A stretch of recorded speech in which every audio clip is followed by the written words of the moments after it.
recording. We're bantering. We got to banter about Canada. Why? Because I went to Canada. Yeah, but why do we have to talk about Canada? It's not America. Well, we can talk about Canada and America if you like. Let's talk about imperialism. Let's talk about British colonies. Let's talk about the monarch. Well, the monarch butterfly we could talk about. Free flow of thought. Butterfly. Free your the butterfly mind. effect. You can just keep going. And the rest will follow. I will follow you wherever you may go. Mm-hmm. Sister Act. I will follow him. Yeah. Nuns. Whoopi Goldberg. So we've rolled through Whoopi, Ghost.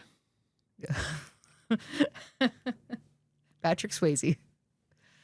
Demi Moore. Pancreatic cancer. Oh, dang it. My mother-in-law. That was not good. Dang Sorry. it.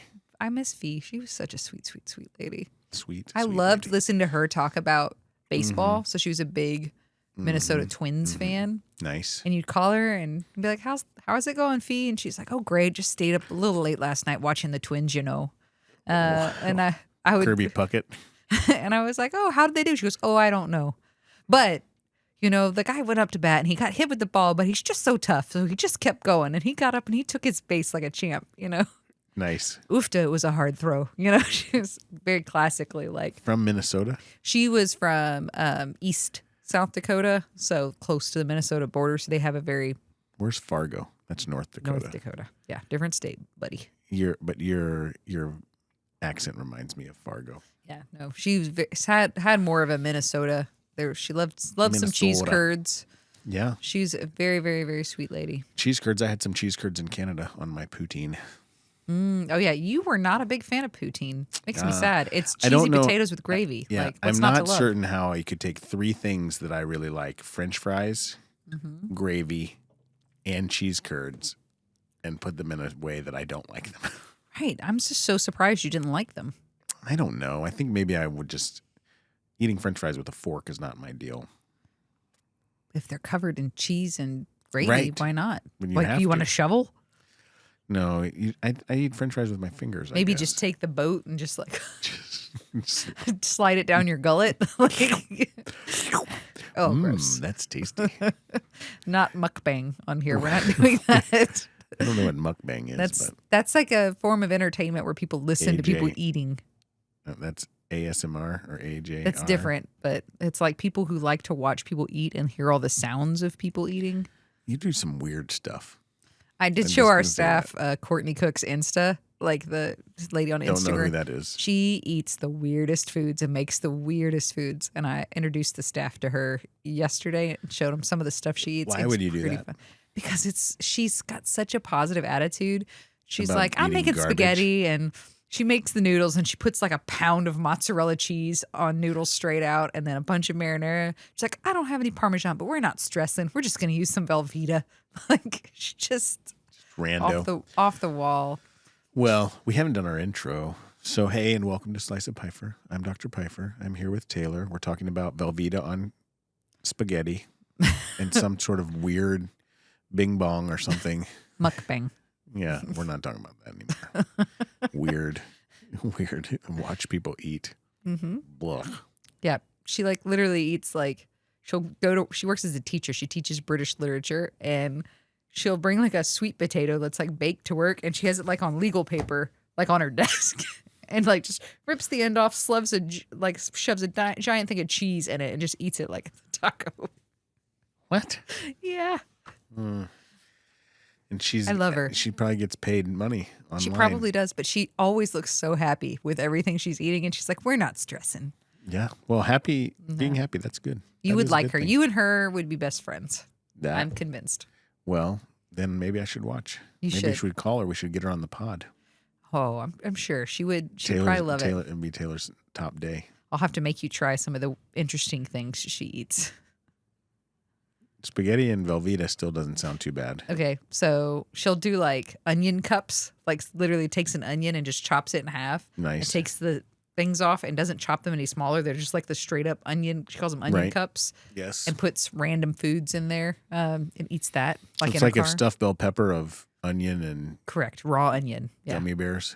Not gummy bears, but like the other day she put the Ritz bits, like with like the cracker cheese and cracker, covered it in chocolate, and then ate it like bark, and then cracked a piece of it off and was like dipping it in Haagen-Dazs. Ice cream. Yes. Oh gosh. And she looked so happy. But not peanut butter. I mean, I could No, I the could cheese go peanut ones. butter. The cheese ones. The cheese ones. Yeah, that's weird. She has some interesting combos. But I mean, whatever floats your boat. If it makes you happy. Yeah. And she made like If full it makes Sunday you roasts happy. every Sunday for a year. Like full like British Sunday roasts, like with the Yorkie and like the meat, dog? and There's she a would dog on it? peas. No. And she would take, I mean, like her plate would just be like stacked high with food. And then she took a big old gravy boat and just poured gravy all over everything on that Does she have plate. a family in these She videos? does. But the video doesn't show really the family, but she has kids and a husband. Like she, Okay. So she's not just eating an English roast every no, Sunday. she's making on it for her own. family. Nice. But like, she's not stressing. Every time she's I like, like that. I she's like that I'm gonna put mentality. these on my plate. Yeah, I am. Like she just, her banter with herself is pretty funny. That's good. That probably happens a little bit in my head. Mm-hmm. But nice. I like I'm it. convinced y'all would be friends. Yeah. Well, I'm always up for friendship. Speaking of friendship, Yes. let's talk about the rest and recovery rule. Oh, my good friend. Where you and I butt heads about rest and recovery. We do. Active recovery, what does that mean? What does it mean, Taylor? What is active recovery versus passive recovery? Yeah. So, I mean, okay. Well, you've thrown it out there and it's stuck. So here we go. No more cheese crackers. So, I mean, active recovery, in my mind, recovery is a process that you participate in. So just stopping everything and doing nothing while that does rest your body is not necessarily a recovery technique. So, and now if you are actively choosing to do those different things, like, hey, I'm going to take time where I'm going to let myself recharge. I think rest can be part of that, but I think that there's a difference between resting and truly getting recovered. Gotcha. So, if you're resting, if you're taking time off from exercise or taking time off from an injury, but you're optimizing your sleep, you're optimizing your nutrition, you're optimizing those things, then that's an active recovery. And then if you're actually using things like physical therapy, motion, stretching to start trying to become, then all of that is part of recovering and an active recovery, as opposed to just saying, let's see what happens. Would you call that a passive recovery then? I would just call that being passive and not doing anything. So you wouldn't even put the word recovery in there. You just flip that right on out. I would take recovery and say, don't you put those two things together. You're just neglecting. Benign neglect. I mean, there is a rule for benign neglect, but oftentimes that benign neglect is. Yeah. Yeah. My favorite benign neglect was like bag of bones, like elbowing like an old lady, and she was like miserable in pain, and she's like, they told me they were going to treat me with something called benign neglect. And I was like, that basically means they said you can go on and live life as you are. Right, with your elbow that doesn't work. Yeah. Good luck. Yes, that is true. Yeah. But anywho. Is it benign if it's hurting and limiting her life? No. Benign neglect is she's got a bag of bones elbow and it doesn't bother her, right? Right. She her can still arm's do her pointing in the wrong direction, but she can still do the things she wants to do on a normal perfectly day-to-day happy. basis, right? She's crocheting and she's living her best life. Correct. Yes. That's benign Yes. neglect. Not I'm in 10 out of 10 pain and I can't do anything with my dominant arm and I live by myself and have a dog that And I the can't take doctor care is of. espousing benign neglect. Yes, and no, we're going to treat That it is, benign in neglect. fact, just neglect. That is active That is- neglect we are actively neglecting you. versus passive neglect. Correct. Oh, I love how I'm being passive aggressive about active recovery right now. I like your passively aggressiveness. Yeah. Okay. Yeah. So the reason I was asking about active recovery, Sure. with regards to the rest and recovery kind of principle we're talking about, Right. Rest versus recovery, rest and recovery, can they be together? Are they always separate? Who knows? That's a debate for another day. I think they can be together. I think you can rest, but there's a difference between resting and potentially neglecting yourself and neglecting take to bed. recovery. Right. My Taking to the bed. Oh, My sweet, sweet lady. My knee was acting up, so I just took to bed. And I was like, what does that mean? I just literally laid in bed. I was like, for how long? 6 weeks? yeah. Blood clot from her foot all the way up to her inguinal. I was like, what Right. in the world? Right. What's eating Gilbert Grape style? Yeah, took to bed. So now it's one I use whenever I'm tired or at the end of the day. I tell Dan I'm Take so to bed. tired. I think I'm gonna take to bed. That's good. I Yeah, like that. Very Southern. I've never used that before, but that's a good You're one. welcome to use it. Yes. So the reason I was asking you about active recovery, kind of setting the stage for talking Yes. about like your role as an orthopedic surgeon. If you've had, I mean, on a normal, like typical day to day, does work come home with you? Like, is that something that follows you where you go? Are you able to compartmentalize, or is there some degree of it that comes with you? So I will say this. We're trained early and starting in medical school, starting in PA school to compartmentalize things. And even to a point where it's probably not so healthy, right? I mean, and that's where you see people struggle. But yeah, you have to be able to take, there has to be some level of being able to turn things off, because if you can't turn things off, then it's going to influence your relationship with your spouse, influence your relationship with your kids. It's going to influence your just ability to even recover at home. And so I think there's a portion of that where you have to be able to say, okay, I'm shutting things off now and I'm ready to move forward. And so for some people, it's, saying a prayer at the garage door. For some people, it's, debriefing at the hospital and getting things settled there where all of those I's are dotted and T's are crossed. A little bit tougher when you're on call and you literally are carrying it home with you, because at any moment you could get a phone call. And I do think that influences things. But yeah, I think that you have to, that is an active process. If you're just like, hey, I'm just going to ignore what happened, some crazy case or whatever it is, I'm just going to ignore it, it's going to creep its way back in. I think you have to be able to actively make that choice and say, okay, I don't need to bring this home. Nobody needs to have to live with this. And if there are things that you need to, like if there's traumatic stuff, then we've got to have outlets, and those outlets shouldn't necessarily be your family. Now, for some people it is. For some people, they have a spouse who understands. I mean, I have a spouse who's a doctor. I could go talk to her and she would understand those things. But, as soon as I start to tell her about how much of a challenging case that I had, now I've just kind of transferred some of that stress, as opposed to transferring it to somebody whose job it is to kind of absorb that stress and then let it go, if that makes sense. So not that I'm advocating for seeing a therapist every day before you go home. That's not what I'm saying. But you should have a technique, I think, for being able to say, okay, I owe my family my everything. Yeah. Right. I'm not going to deprive them of fully being present because I can't turn things off. Yeah. Well, and that's why I wanted to talk more about like active recovery Sure. is the techniques that maybe you found useful for yourself, or that you've heard of for other people that help them with that process of, Right. whether it's like what we do for a living with taking care of patients in that way, work, or other stressors. If you've just had, a dynamic change within your house or a loss of family and things like that can happen. Are there active recovery techniques that you've employed to like help you when you're struggling with, something that's either happened at work or elsewhere, that to get you to not transfer, like you said, that stress onto family or anybody else, or to help you decompress it? I think that there's a way to be in front of it, a way to get out in front and know, like, hey, these things are challenging, these things are difficult, and I'm going to recognize it. And I think just being active a little bit in your own mind, active in that recovery in those moments, to say, hey, it's been a long week, it's been a long whatever, whether it's stressful financially, it's stressful from a work standpoint, it was stressful from a cases standpoint. Like, I'm going to sit down I'm going to take a few minutes and I'm going to either reflect on those things, write those things down, write them down or talk about them. I mean, you can voice text them into your thing, and you can kind of like put them aside. You can actively set those things and say, okay, we can deal with this. Not that you're blocking them out, and not that you have to live in some sort of fantasy world, because everybody knows you don't, you live in reality, and a hard day is a hard day.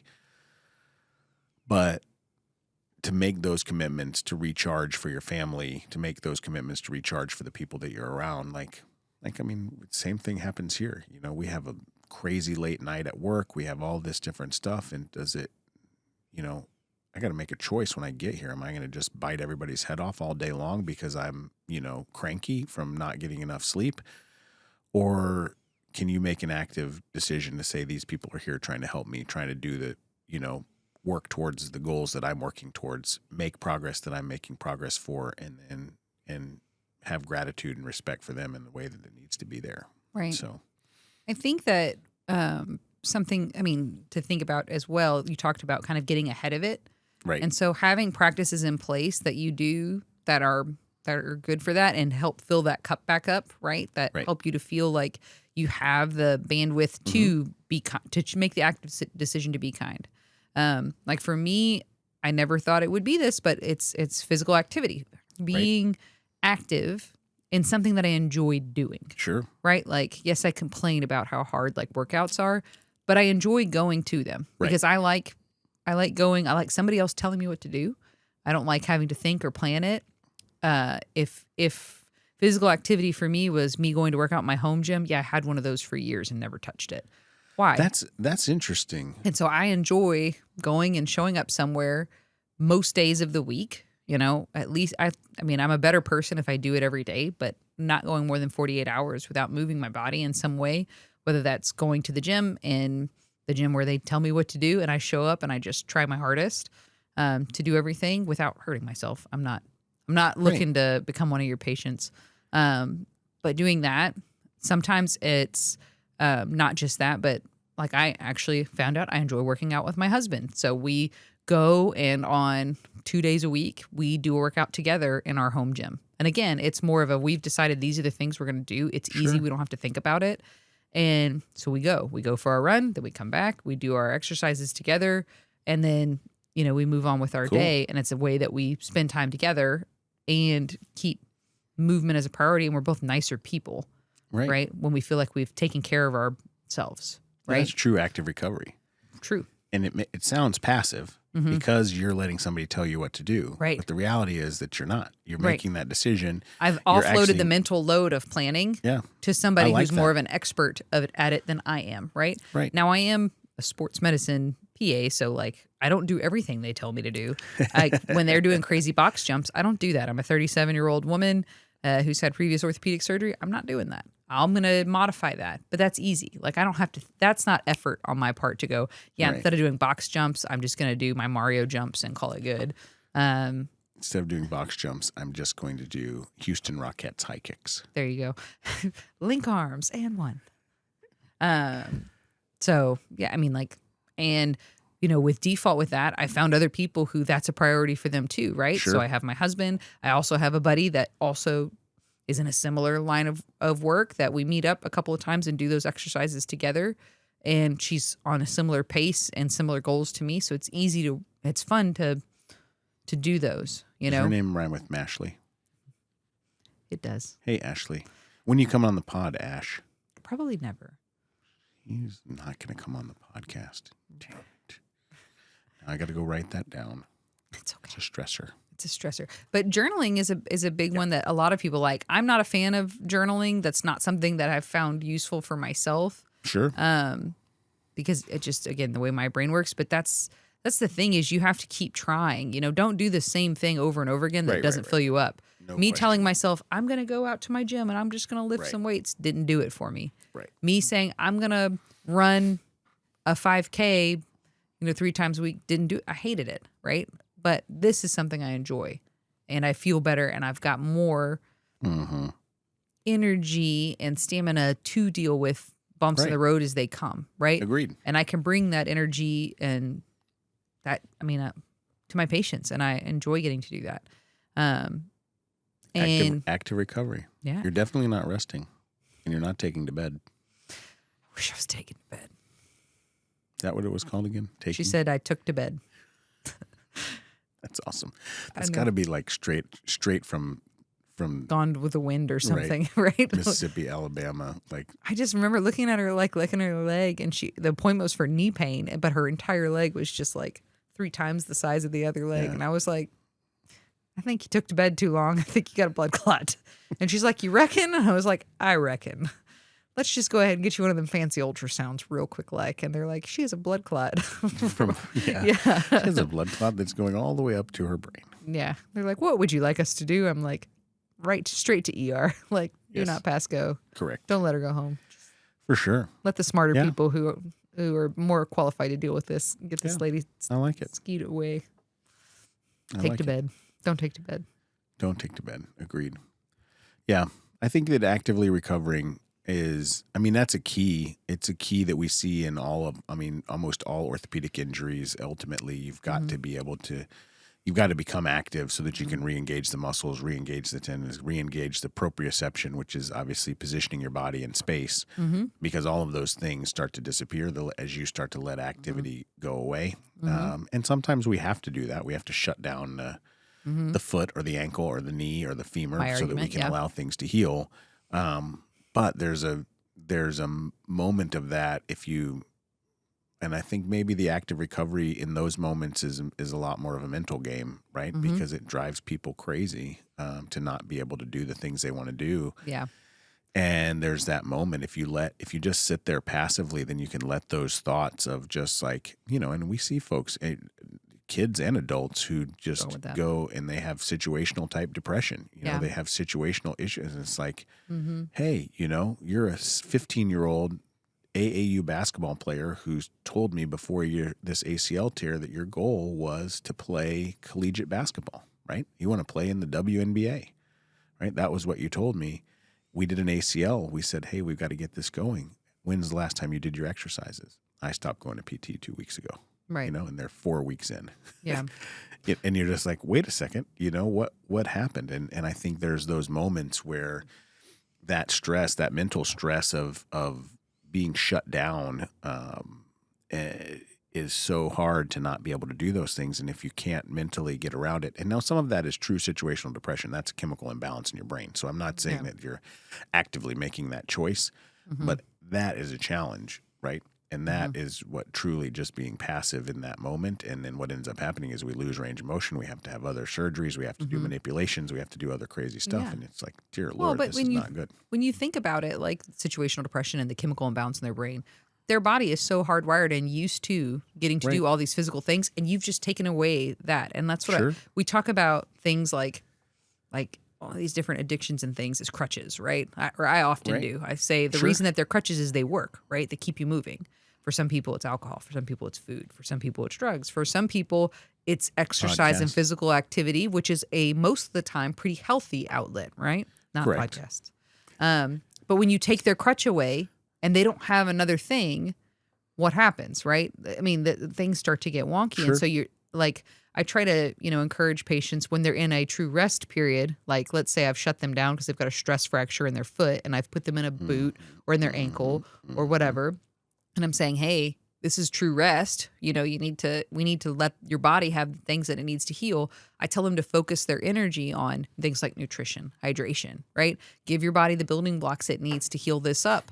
Nutrition, hydration, sleep, strengthening your other body parts. Core strengthening. These are the things you have control over now. You don't have control over the fact that this has happened. It's happened, right? You can talk about and argue about, could I have done something differently that led to this outcome? Sure, but we're here now. And there's no point in worrying about or being anxious about what's already happened. Let's talk about what we can do from here and transfer that energy, that mental, load, if you will, to these other things that you have control over. You can control how much protein you're eating in a day. You can control how much water you're drinking in a day. You control how much sleep you get. Now, the sleep is the hardest part out of all of those because it's the one that, again, if your mind is just racing, it's hard to make everything shut down. But that's, again, an active process where you have to work through that. And a lot of that, not always, but some of it comes down to some of the activity things that you're talking about. Like, if I can't do my normal activities, how can I still put my body through some level of whether you're, if your legs don't work, then you're doing the hand bike, you're doing crunches, you're doing things like this, you're doing whatever it is, even if it's mental exercise that you're doing, to try to get to accomplish things puzzles, throughout the crossword day. puzzles, like things like that keep your mind going. Dexterity stuff with your hands, I Right. mean, Right. And I think all those pieces are, mhm. they're all part of that active recovery process. And I think that it's important. And I'm not trying to belabor rest. I think Mhm. rest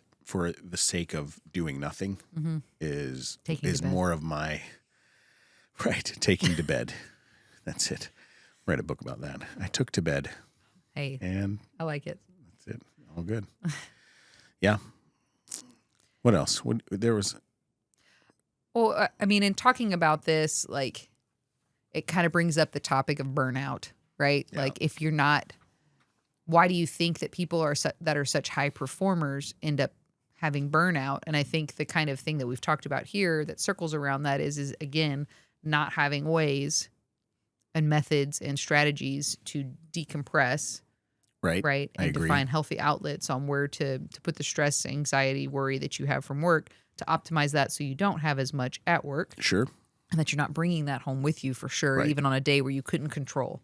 Right. The ER doctor can't control that they had a trauma came in that didn't make it, right? And a good person that's in medicine for the right reason, they're going to take that home with them, right? They're going to feel feelings Sure. about that, but it's coming up with the strategies and ways to unload that, and not on top of that having to deal with the pressures of corporate medicine, healthcare, and all that kind of stuff. How do you Right. end up like leaving that behind, or finding a way to actively recover? Right. I mean, I think that process. burnout is real, right? Burnout happens. It happens in medicine. It happens in every profession. Some of it is it's the stress blocking out the purpose, right? When there are so many things and getting to the next step and doing the next thing and seeing the next patient and checking the next box gets you to the point where you've lost sight of the purpose of what you're doing, then it becomes, every single checkbox becomes an anchor. Every single checkbox is an additional weight pulling you down, and it puts you in a position where you can't see the purpose. The purpose is lost, right? The willing the good purpose, the serving patients, the doing, practicing medicine purpose is lost because I've got to write so many charts. I've got to do so many things. And all you start to see is the boxes. It's just box after box after box. And there's more things. And then when you take the time to try to work and go through these things and you accomplish something, right? You check off 10 of the boxes, but during the time you checked off those 10 boxes, 20 more boxes showed back up for you to keep going. Right. And so it's like, is my job to satisfy the administrators and the paperwork gods, or is my job to do something to help serve patients? And so I think that still becomes a moment where you have to actively be able to catch yourself in those thoughts and those moments of burnout, and then also recognize if you're burning out that you're not doing the things that right. The whole goal and the purpose of why we're here is getting really burnt out in the burnout, right? You're burning it down in this because you're not there. You're not present. You're not fully present. You're not fully grateful. You're not able to do the things you need to do. And I'm not suggesting that that's like it's your fault that you're burnt out. It's just that is part of the nature of this. And that's the challenge, You're just like, well, I got these number of days of call and I've got all these patients. I got all this stuff to do. And I got all this stuff also at home to do. And it's just a gigantic checklist. And now all of a sudden life went from being enjoyable to just being, I got to check boxes. Right. I got to tick these things off. And, I think understanding that when you die, there's still going to be boxes left unchecked. Yeah. Right. And you're going to be gone. So for me, makes life simple. It makes life simple to enjoy the people that you're with, to tell people what you feel about them, to tell them thank you, to tell them you love them, to tell them you appreciate them, and then to say, there's some boxes that may not get checked. There's some, especially if it's a box that's not something that's super important. Now, obviously, things like charting and taking care of patients are important, but if you're in a situation where you can't get through your day without still having a stack of, 2 more hours left of work at home afterwards, well, then now we got to figure out a strategy for whether you're hiring a new person or whether you're, have a new strategy for how to get your charting done or how to get those things done, but recognizing that and solving the problem. Yeah. Well, and I feel like that's a big burden that's been put on a lot of people, is that I don't think a lot of people feel supported in their job to have those conversations where they're like, hey, I'm struggling to see the number of patients you Sure. want me to see and also timely close my charts or do my documentation, and basically getting told, figure out a way to do it because these metrics have to be met and you need a job. And so like, I mean, I've talked to a lot of my colleagues who, they're not PAs anymore. And that's exactly why that's the way they were treated. And, well, you don't want to do it? I'll find somebody else who's a new grad that's willing to come in and take. Yeah, I'll find somebody who will. Right. So it's such a struggle. I've been really lucky that that's not the situation I find myself in, is that if I have an issue that's going on with, work or balance, and that I've always, not always, but definitely now I have the ability to have a conversation and go, hey, I'm struggling to get this done while also doing these things that need to be done that are most important. Most important, medium important, least important. I put the podcast over here in least important, yet somehow you help make me sure that all these other things get done, so I can't say that I can't do the podcast. Right. And also, whenever you request vacation, I always deny it. But yet I still go on vacation. It's so weird. I'm going to need to take this personal day. Denied. And then you don't see you show next up. Week. Dang it. Yeah. I got bamboozled. Again. Bamboozled again. No, it's very interesting because to me, you don't, I tell this to a lot of patients, you don't know when your last day is coming, right? And we don't know when our last day is coming. And, if you have a total knee and you really want to run and you understand that you're going to wear your total knee out running faster than the person who's doing low impact swimming exercises, then you don't know when your last day is coming. Right. And if you don't tell the people that you love them. If you don't tell the people that you care about them and you appreciate them. Right. And you don't do the things that you want to do in this life, well, then there's going to come a day when you can't do it. And that's reality.